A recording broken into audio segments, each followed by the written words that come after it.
Hello, हाय, नमस्कार, राम राम मंडळी. बाहेर मस्त पावसाची रिमझिम सुरू आहे आणि आता सोबत हवी आहे ती एकदम गरमागरम आणि खुसखुशीत अशा कॉर्न भजीची.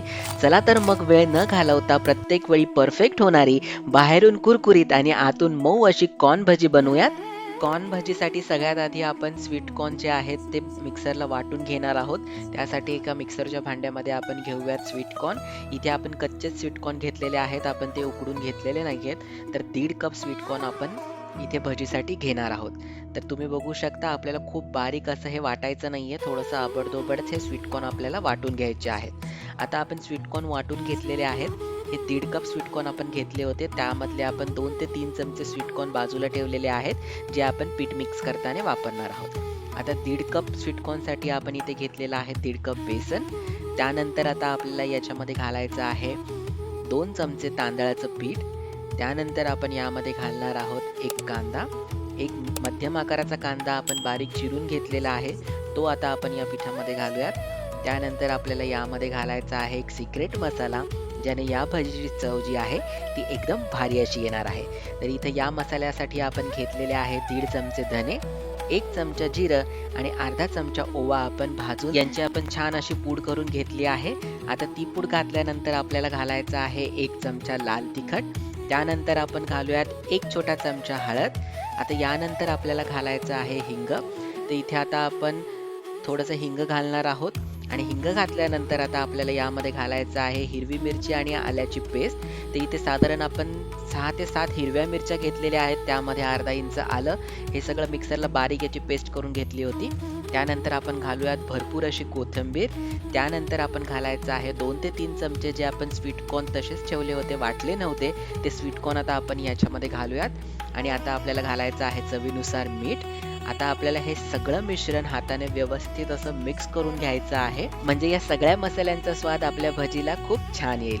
तर आपण अशाच प्रकारे हाताने हे पीठ आणि मसाले व्यवस्थित असे मिक्स करून घेतलेले आहेत.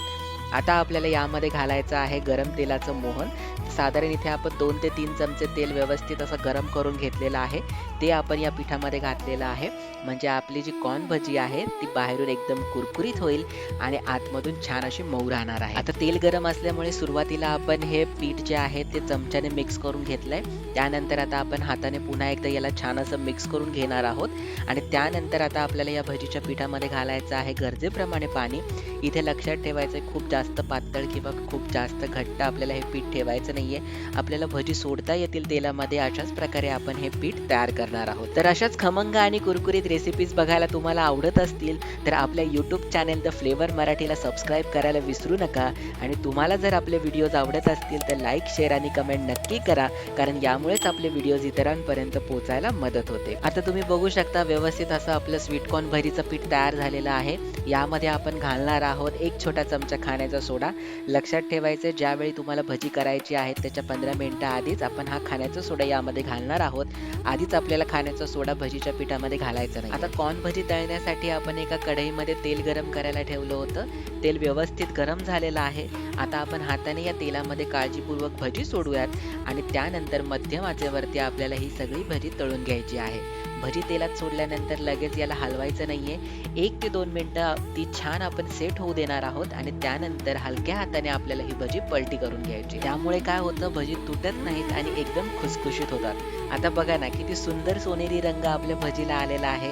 आता आपण दोन्ही बाजूने आलटी पलटी करून ही भजी व्यवस्थित अशी तळून घेणार आहोत.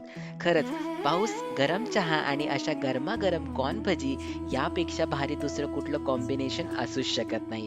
तुम्ही बघू शकता दोन्ही बाजूंनी आपण व्यवस्थित अशी भजी तळून घेतलेली आहे.